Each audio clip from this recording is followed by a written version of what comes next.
These tins also told us that there could be support for these archetypes too. Now make sure you guys smash the living crap out of that Buster Blader button so you guys don't miss out more on this content. Now this one is really interesting because we finally got some of the most anticipated reprints finally for the remainder of the Buster Blader stuff. Not a single person is upset about this, but the question has been raised of Buster Blader hasn't gotten any support in a very long time. I mean, we got the Protector Link 2 back in the day, but that was already a really weird time to be giving support. So the question is, come up, does Buster Blader get a new form? Because we already discussed the potential for Red Eyes to be evolving out here. You have the whole Nike promo going on with that, but what if we were to take this one step further? What if we were to take Buster Blader and actually allow it to team up with something like Red Eyes, creating an entirely new, unique scenario that we've seen. We've already seen Dark Magician of Chaos teaming up with Dragon Master Magia. Who's to say that we couldn't get a Buster Blader Red Eyes crossover? But I think I'm reaching a little bit at that point. What I think is very much possible here is we could get another Destruction Sword support card, or maybe a story of Buster Blader a little bit further along in its life. I feel like that is all a acceptable thing that we could see. But you finally will be able to do any of the Buster Blader stuff that you have been working towards with these reprints. And I think that's one of the best scenarios that we could have asked for, because people need to be able to play these cards even on a casual level. So I will give them something out of this. This was a good marketing thought process on their behalf. So good stuff. More World Chalice support. So this encompasses pretty much the whole lore. Keep in mind, last year we did get the Orca support. Well, I guess it did turn out to be support this year, but Japan had it last year. So the whole reason for this is Konami, after a while, likes revisiting these lores. They try to give some sort of nice addition to the decks to make them feel a little bit better. And also, unfortunately, I don't think the World Chalice lore felt as impactful as other lores. Because, I mean, look at the Fallen of Albaz lore, for example. Look how crazy, batshit crazy that this community is over Ecclesia. They had to double dip back in, do an animated series for it, spin it around, print more product for it after they ended the story. That's mind-boggling. But when you look at the World Chalice lore, it was never fully flushed out to the demand that I think the player base wanted to see. And I think that's from just the era it was in. It was, we didn't have the technology that we do now.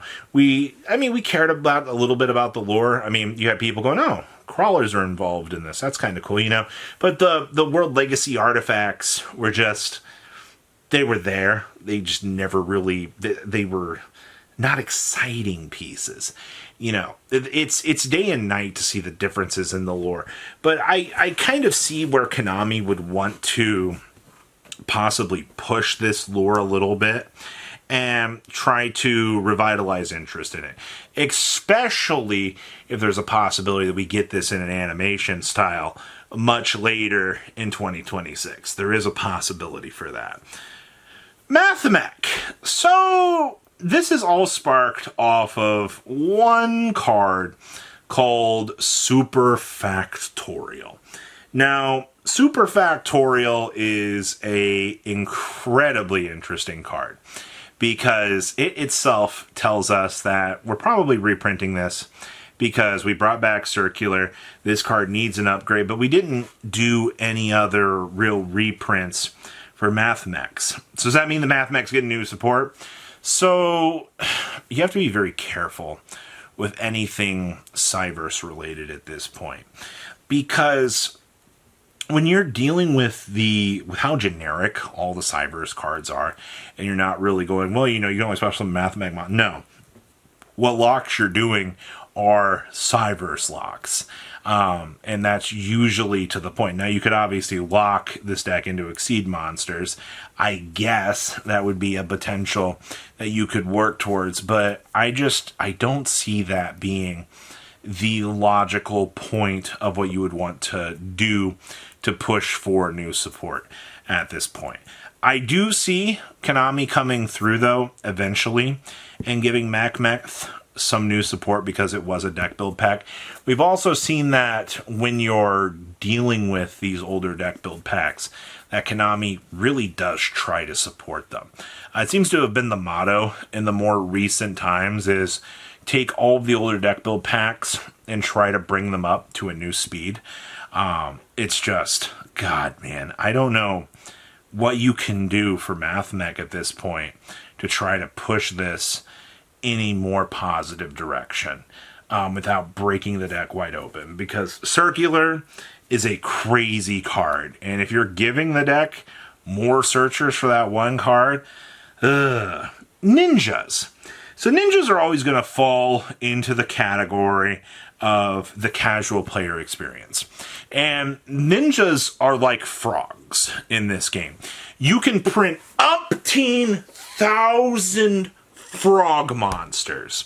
Just like you could have a spirit ninja, a rain dragon dance ninja, a white dragon ninja, you know, a dragon or a ninja shitting on the 12. You have the possibility of printing endless versions of these cards. And honestly, Ninja's one of those decks that does need to be brought up into more modern era times here.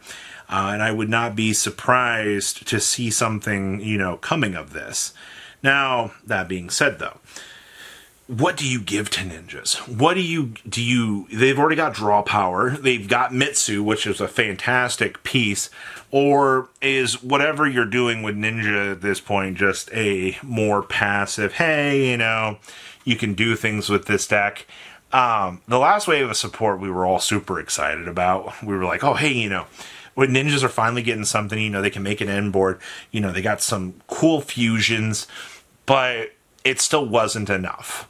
And that's the problem when you're looking at an archetype like Ninja, because you're just, if it's such old card design that if you're only giving them 2 to 3 pieces, you're like, all right, well, here's a little bit of the modern era card design space, you know, I truly wish you the best. All right, and then you just kind of wash your hands with it and go, well, you know, there's not really much that you can do, and that's a super sad thing. But I would love to see something come of that. And then Yang Zing. Now, we did get the big reprint finally in here, which is one of the more major things that we wanted to see. But you've also got Terminal World coming out later this year. Now, the speculation and tie-in with this is TCG printed, you know, a Yang Zing card, we're getting a reprint. That means the connection to Terminal World establishes. And I'm a little bit intrigued by that, you know, line. You know, how one set in the TCG side, reprinting one card suddenly sparks up all of this potential on the opposite side of, you know, the world. But the TCG and the OCG, a lot of the connections do happen. You do have them printing a lot of things very, very early on. So I can see a lot of the potential working around here. With that being said, though, everybody, Yang Zing is potentially up for 4 new cards. And if that's the case, that deck is going to get very, very saucy very, very quickly. And if it's not an indicator of this, I mean, that's fine. You know, they'll eventually get some support. Maybe some cards that don't miss timing would be great. You know, you're dealing with that era of card design. But the tins this year, a lot of cool patterns, a lot of the theory going around here. Even if one of these connects, you know, there's going to be some really, really cool things to come, and I would love to see that. So please leave a comment down below. Tell me what you guys think, and I'll see your beautiful faces back here in day, guys.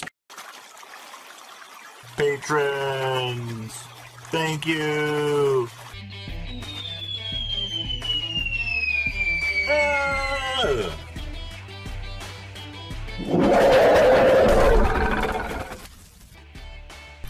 Thank you so much for watching. Check out these other videos.